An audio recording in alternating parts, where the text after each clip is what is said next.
खबरों के बीच निश्चित तौर पे आज शुरुआत करेंगे बाजार के साथ, क्योंकि आज एक बार फिर बाजार में जोरदार बिकवाली देखी गई है। सेंसेक्स और निफ्टी, साथ में निफ्टी बैंक और मिड कैप सभी में जोरदार बिकवाली का दिन था। आपके सामने नंबर्स हैं। 333 पॉइंट यहां निफ्टी गिरा है 1.5% से ज्यादा।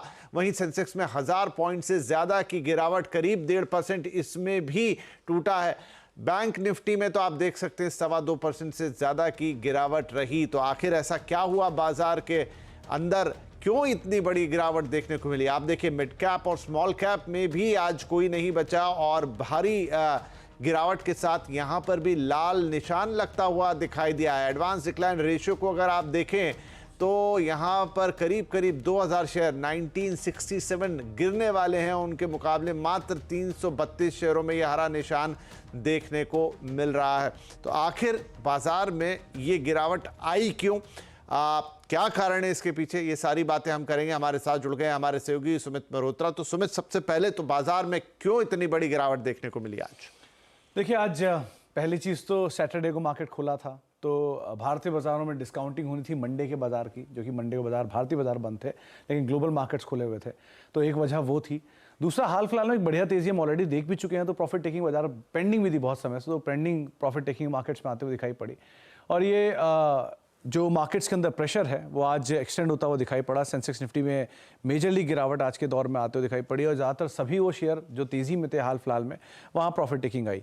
आप देखिए तमाम PSUs, चाहे रेलवेज़ के जो अब तक बहुत ज़ोरदार तेज़ी में थे, 100% के आसपास तेज़ी दिखा चुके थे, वहाँ बिकवाली आई। तमाम PSU बैंक टूटे, PSU शेयर टूटे। इसके अलावा बैंक्स के अंदर हैवी सेल ऑफ, जो HDFC बैंक लीड कर रहा था। हैवी वेट्स में रिलायंस में थोड़ा बहुत प्रेशर था। और बाकी जो नियर टर्म के चले हुए शेयर थे, मिसाल तौर पर रियल एस्टेट एंड ऑल, वहाँ पे थोड़ी बहुत बिकवाली आते हुए दिखाई पड़ी। तो ओवरऑल एक हाल फिलहाल की तेज़ी को बाजार ने आज थोड़ा हल्का किया।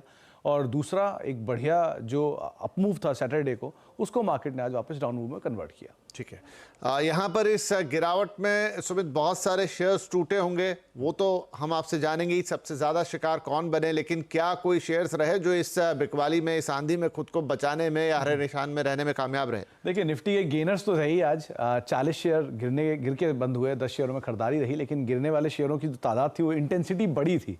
आप फॉल देखेंगे तो बड़ा, गेन देखेंगे तो छोटा। सिप्ला नंबर्स की खबरों के सुबह के बीच में 7% के आसपास उछाल। सन फार्मा, भारतीय एयरटेल और ICICI बैंक, यहाँ पे कुछ खरीदारी का दौर देखने को मिला। ICICI बैंक इनफैक्ट नंबर्स का रिएक्शन था। बिकवाली थी इंडसइंड बैंक में 6% नीचे, कोल इंडिया 6% नीचे, SBI लाइफ 5% नीचे, ONGC 5% नीचे। तो एक हेवी सेल ऑफ यहाँ आता हुआ दिखाई पड़ा।